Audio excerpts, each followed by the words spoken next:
In the years before World War I, Europe believed it had entered a mature phase of history. The continent was more connected than ever before. Railways crossed borders. Telegraph lines carried information in minutes. International trade tied economies together in ways previous generations could not have imagined. Kings and emperors were related by blood. Diplomats met regularly. Crises flared and then faded. It seemed, to some, that a status quo had been reached. To many political leaders and intellectuals, a major war between the great powers no longer seemed inevitable. It seemed irrational. And yet, beneath that confidence, Europe was preparing obsessively for a conflict it publicly insisted it did not want. Armies expanded. Military budgets climbed. War plans were refined down to the smallest logistical detail: how many trains, how many horses, how many days until full mobilization. What no one fully understood was how profoundly the modern world had changed the nature of war itself. When war finally came, it would not resolve Europe's tensions. It would expose them. My name is James, and this is Echoes of the Great War, Episode 1.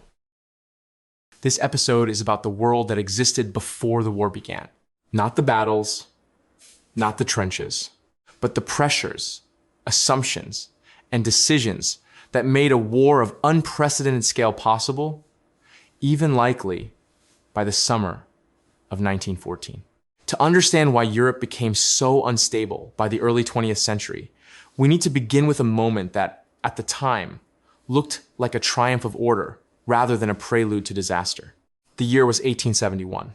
In January of that year, representatives of the German states gathered in the Palace of Versailles, just outside Paris, to proclaim the creation of the German Empire. The setting was not accidental. France had just been defeated in the Franco-Prussian War, and the proclamation took place in one of the most symbolically important locations in French history.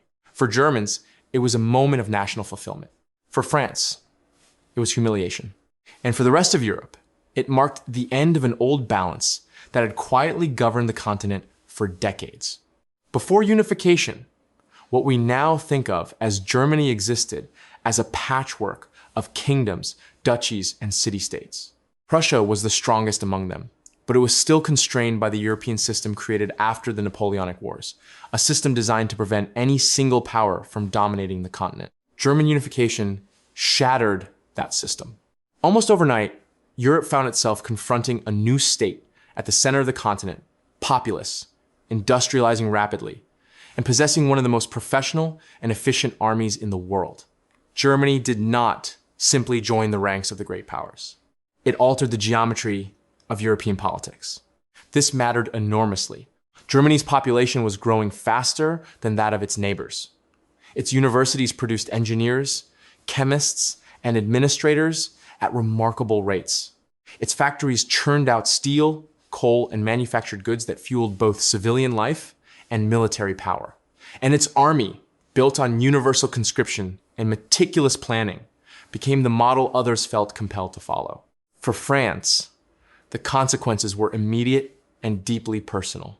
The Franco-Prussian War ended with the loss of Alsace-Lorraine, a region in northeastern France bordering Germany. The territory itself was economically valuable, but its symbolic value was far greater. Alsace-Lorraine became a national wound, a reminder of defeat, vulnerability, and unfinished business. French political culture in the decades that followed was shaped by a quiet but persistent desire for revanche, or revenge. This did not always mean an eagerness for immediate war, but it did mean constant vigilance, military preparedness, and a determination never to face Germany alone again. Germany, meanwhile, emerged from unification both powerful and profoundly insecure. Geography played a key role. The new empire sat at the center of Europe, without natural defensive borders, surrounded by states that had reason to fear its strength. German leaders worried about encirclement, particularly the possibility of facing France in the west and Russia in the east at the same time. That fear would become one of the defining features of German strategic thinking. What makes this moment especially important is that it set off a chain reaction. Germany's rise unsettled France. France's anxiety drove it to seek allies. Those alliances alarmed Germany. Germany's response, in turn, reinforced the fears of others. None of this meant war was inevitable, but it did mean that the margin for error was shrinking. The Europe that emerged after 1871 was not unstable because its leaders wanted conflict. It was unstable because the balance they relied on had been broken, and no one was quite sure how to rebuild it without making things worse. This new Europe would spend the next 4 decades trying to manage that tension. It would not succeed. No one understood the dangers of this new European balance more clearly than Otto von Bismarck, the architect of German unification. Bismarck believed that after 1871, Germany was strong enough and that any further disruption risked catastrophe. His goal was no longer expansion, but stability. And he viewed diplomacy as a tool for managing tension rather than exploiting it. But before unification was complete, Bismarck had demonstrated something that Europe would remember for all the wrong reasons. In the summer of 1870, a dispute over a proposed Spanish royal succession brought France and Prussia into a diplomatic standoff. The issue itself was minor, but emotions ran high. France demanded assurances. Prussia resisted. While vacationing in the German spa town of Ems, King Wilhelm of Prussia later, Wilhelm I met with the French ambassador and politely declined further discussion. He reported the encounter in a calm, diplomatic telegram. Bismarck edited that telegram before releasing it to the press. The revised version, known as the Ems Dispatch, made the exchange sound abrupt and insulting. French public opinion erupted. German public opinion rallied. Within days, France declared war. From Bismarck's perspective, the maneuver worked. France appeared as the aggressor. German states united behind Prussia. Unification followed quickly. But what mattered more was the lesson others took from it.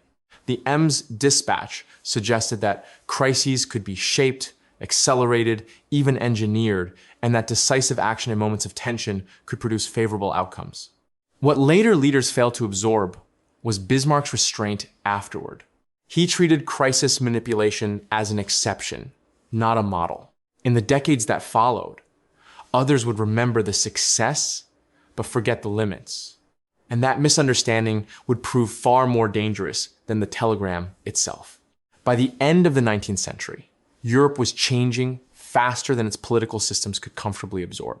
Industrialization transformed daily life, and it transformed war. Factories that produced steel, chemicals, and machinery for civilian use could be converted almost instantly to military production.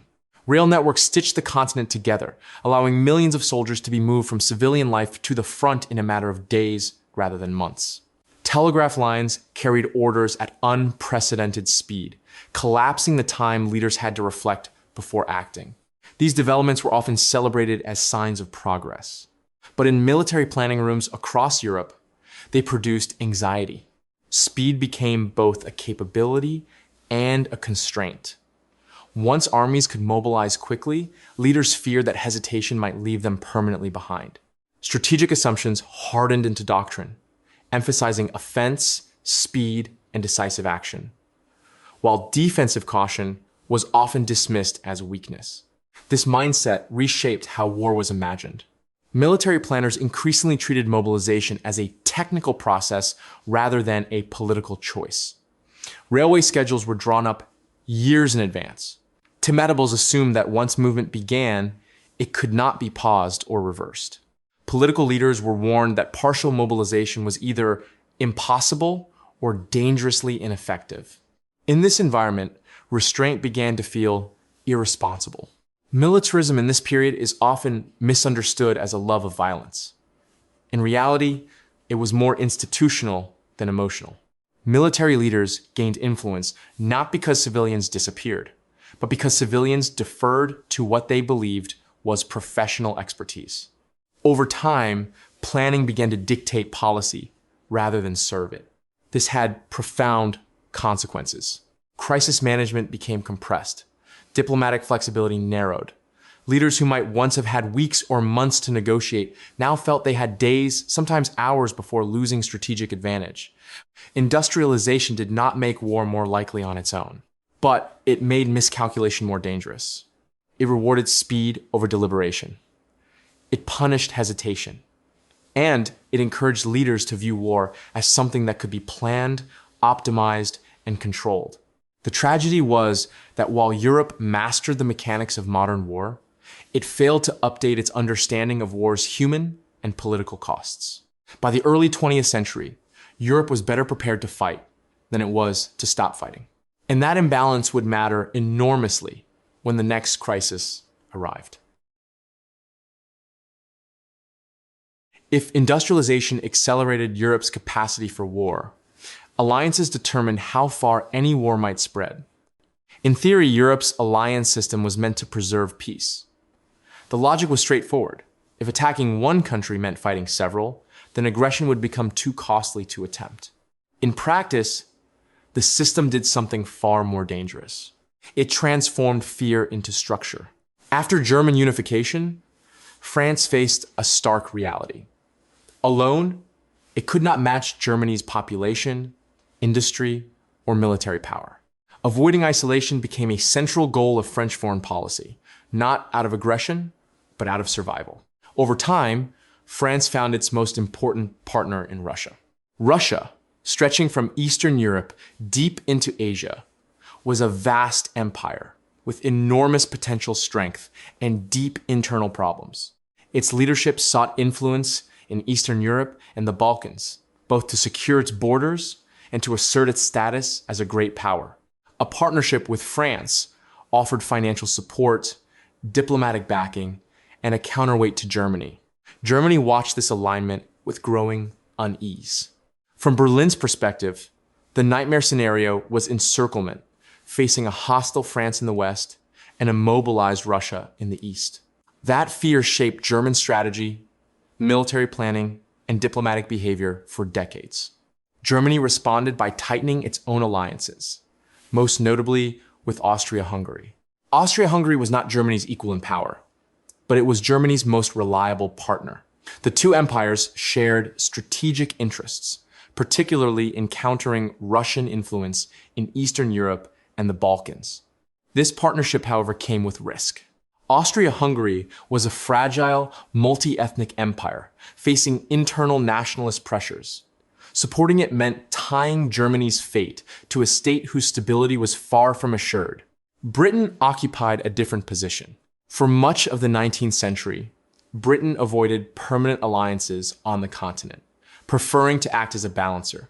Its primary concern was preventing any single power from dominating Europe and threatening British security or trade. By the early 20th century, however, Britain's relative position was changing. Germany's naval expansion challenged British dominance at sea, while Germany's economic growth raised concerns about long-term rivalry. Gradually, Britain drifted closer to France and Russia through a series of agreements designed to settle colonial disputes and reduce friction. These were not formal military alliances in the strictest sense, but they mattered. They created expectations. By 1914, Europe was divided into two heavily armed camps, bound together by promises that were often vague, secret, or misunderstood.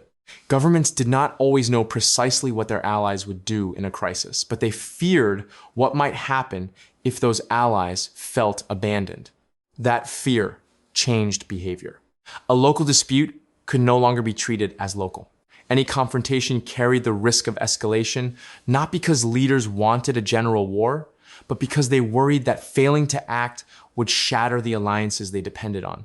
Alliances, originally designed as safety nets, became tripwires. They encouraged leaders to think in terms of credibility rather than compromise, obligation rather than restraint. In moments of crisis, the question shifted from how do we diffuse this to what will happen if we don't act. By the early 20th century, Europe had created a diplomatic system that punished hesitation and rewarded firmness, even when firmness carried enormous risk. Peace still existed, but it rested on permanent anxiety. And anxiety, when combined with industrial power and rigid planning, left very little room for error. If Europe's great power spent decades managing fear through alliances and planning, the Balkans were where those fears became concrete. This region of southeastern Europe, stretching from the Adriatic Sea in the west toward the Black Sea in the east, had long been dominated by the Ottoman Empire. For centuries, Ottoman rule provided a loose but recognizable political order. By the late 19th century, that order was breaking down. The Ottoman Empire was no longer capable of fully controlling its European territories. Its military lagged behind technologically. Its finances were strained. And nationalist movements among its subject peoples were growing stronger with each passing decade. As Ottoman authority receded, new states emerged. Serbia, Bulgaria, Greece, and others gained independence or expanded their borders, often through conflict. These new states were young, ambitious, and deeply influenced by nationalist ideas that emphasized language, culture, and shared history. This did not create stability. It created competition. Borders in the Balkans were rarely clean. Ethnic groups were intermixed. Populations that saw themselves as belonging together politically were often divided by imperial frontiers. Every territorial change created new grievances and new claims. For the great powers, the Balkans mattered far beyond their size. Austria-Hungary viewed the region as essential to its own survival.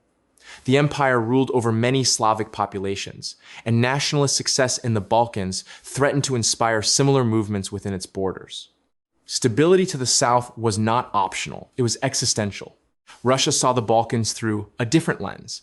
Russian leaders viewed themselves as protectors of Slavic peoples and Orthodox Christians, a belief often described as pan-Slavism. Supporting Slavic states in the Balkans offered Russia both ideological legitimacy and strategic influence, particularly toward warm water ports and access to the Mediterranean. Germany, tied closely to Austria-Hungary, supported its allies' position in the region, Britain and France, while less directly involved, worried about any disruption that might upset the broader European balance. The result was a region where local disputes carried global consequences. This tension became painfully clear during the Balkan Wars of 1912 and 1913. In these conflicts, Balkan states fought first against the Ottoman Empire and then against one another, dramatically redrawing the map of southeastern Europe. Serbia emerged stronger and more confident. Austria-Hungary emerged more alarmed. The wars demonstrated how quickly violence could escalate and how little control the great powers sometimes had over events on the ground. They also normalized political violence. Assassinations, paramilitary groups, and revolutionary networks became increasingly common. By the early 20th century, the Balkans were no longer simply unstable. They were entangled. Local ambitions, imperial decline, and great power rivalry overlapped in ways that made miscalculation almost inevitable. A crisis in the region could no longer be isolated. It would draw in alliances, mobilize fears, and activate plans far beyond the borders of the states directly involved.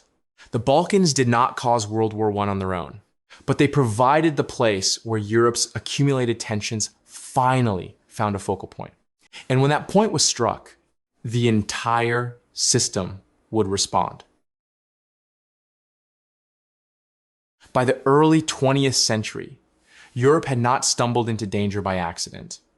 German unification altered the balance of power without replacing it with a stable alternative. Industrialization transformed the speed and scale of war while compressing the time leaders had to think. Militarism elevated planning over judgment, and alliances turned fear into obligation. Imperial decline, particularly in the Balkans, created flashpoints that no single power fully controlled. None of these forces guaranteed war on their own, but together they created a system with very little flexibility. By 1914, Europe had become a place where leaders believed hesitation was more dangerous than action, where credibility mattered more than compromise, and where crises were managed through timetables rather than reflection. What made this system especially dangerous was that it appeared to work. Crises flared and receded. Diplomacy seemed to hold. Each near miss reinforced the belief that escalation could always be managed. that pressure could be applied without consequences spiraling out of control. That belief was the system's greatest weakness. When the next crisis came, it would not be unprecedented. It would be familiar, and familiarity bred confidence. World War I did not erupt because Europe wanted destruction. It erupted because the structures meant to preserve peace had gradually transformed into mechanisms that made catastrophe possible. The war that followed would not resolve Europe's tensions. It would expose them. In this episode, we've looked at the world that existed before World War I. A Europe reshaped by German unification, industrial power, rigid alliances, and imperial decline. These forces did not make war inevitable on their own, but together they created a system with very little room for error. Europe had learned the wrong lesson from repeated crises, that escalation could always be managed, and that restraint carried greater risk than action. On this season of Echoes of the Great War, we'll follow the moment that system finally broke, trace the war from its opening days through years of industrialized conflict, and examine how it reshaped nations, societies, and the world that followed. Next time, we turn to the spark itself, the assassination in Sarajevo, and the diplomatic collapse that followed.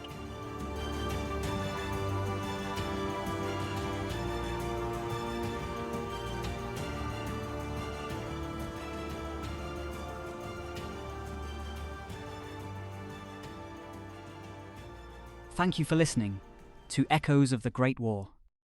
If you'd like to learn more about the Great War, we recommend reading The Sleepwalkers by Christopher Clark and The First World War by Hugh Strachan. If you're enjoying the podcast, please leave a comment and share us with others. And to be the first to know when new episodes and seasons are released, you can follow the show on your preferred podcast platform and on social media by searching for Echoes of War Pod.